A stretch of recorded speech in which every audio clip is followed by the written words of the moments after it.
So, after what seems like a lifetime of waiting, the second wave of Mario Kart DLC is finally on its way.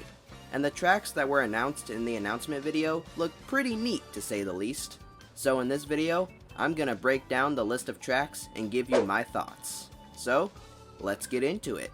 Just to set the record straight, when I say my thoughts, I'm referring to my thoughts on the looks and overall appearance of the tracks from what was shown to me via the trailer video.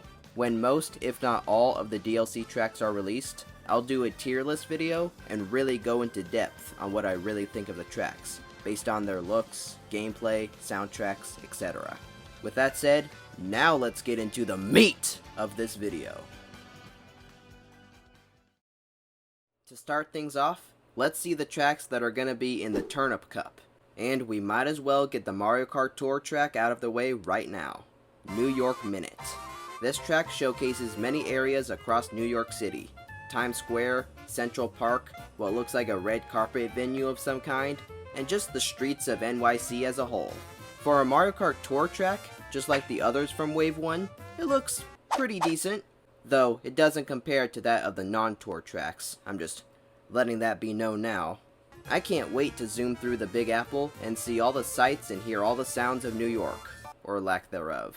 I don't know if the developers added ambient sounds that sound like that of New York City. Who knows? However, from what I see in the preview, there doesn't seem to be any sign of the Statue of Liberty, the Brooklyn Bridge, or the Freedom Tower, the modern-day World Trade Center. But for what it is, it looks like a pretty decent track. I'd give it a rating of 7 out of 10 in terms of looks. The next track in line for the Turnip Cup is Mario Circuit 3 from the SNES Mario Kart game.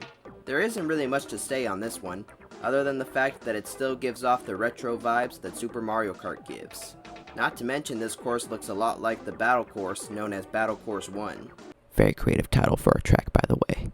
In terms of looks, I'd give it a rating of 5 out of 10.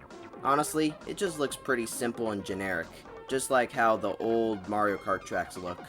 Like I said, nothing much to say here really. The next one is one I'm pretty psyched for, Calamari Desert from Mario Kart 64. I've played on this course back on the N64 version of Mario Kart for a good number of times now, so I should know what's up.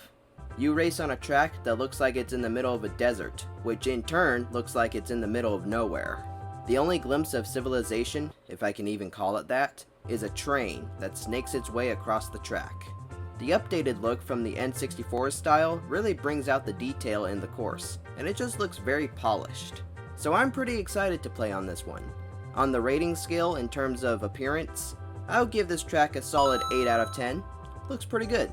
The final track in the Turnip Cup is a highly acclaimed one when it comes to Mario Kart, Waluigi Pinball. Even though I've never played the DS version of Mario Kart, I already feel like I know what the feel of the course is, just by the sheer popularness of this track in the Mario Kart community. It takes place in a pinball machine, with Waluigi's likeness scattered all over it. Even though it debuted in Mario Kart DS, it also makes appearances in Mario Kart 7, the 3DS port, and in Mario Kart Tour. The DLC's take on the track uses Tour's design, albeit with a few graphical updates. The visuals look absolutely stunning, even if it is being ripped from Tour's design.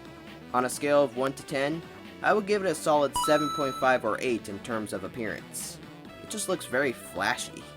I can't wait to play on this one and experience racing around in a frickin' pinball machine. It's gonna be lit.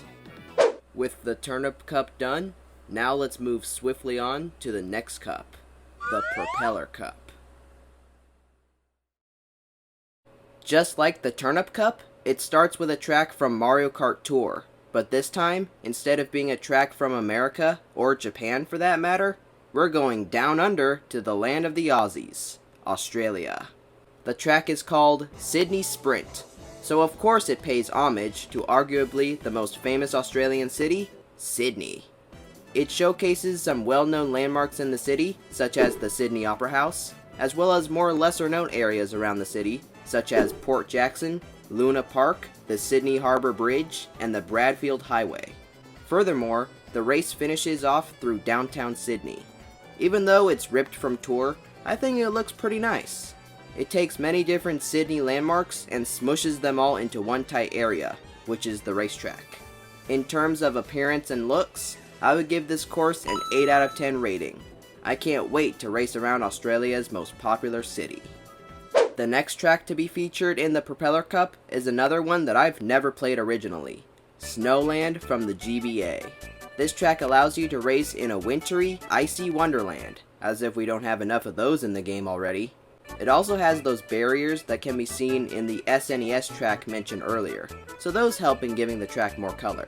There are also a bunch of little blue Pingu penguins waddling around on the track, so players will have to make some maneuvers.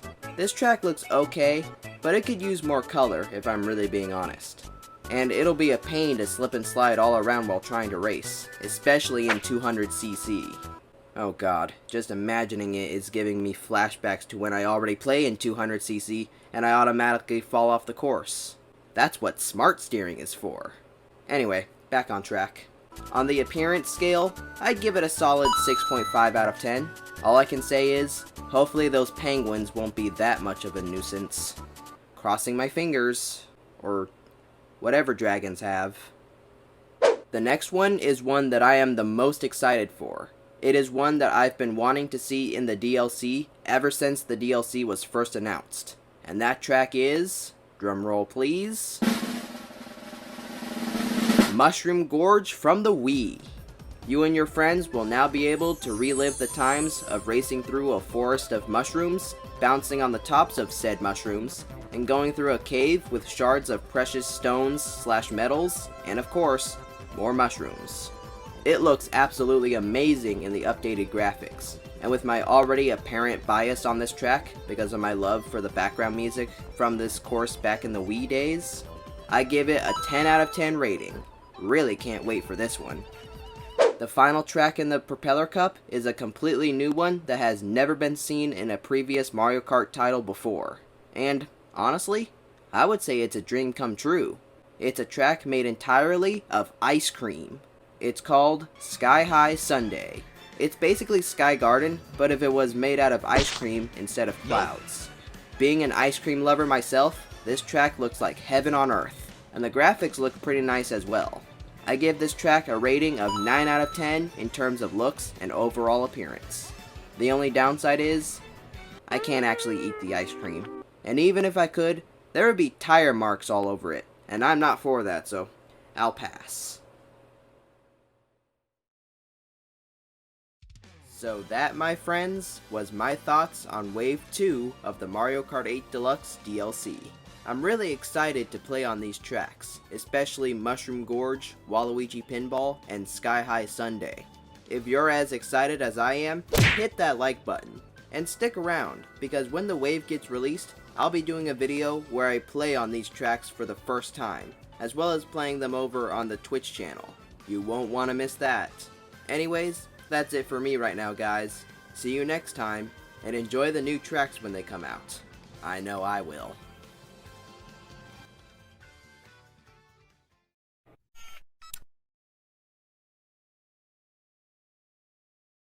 Even though it debuted in Mario Kart DS, it also makes appearances.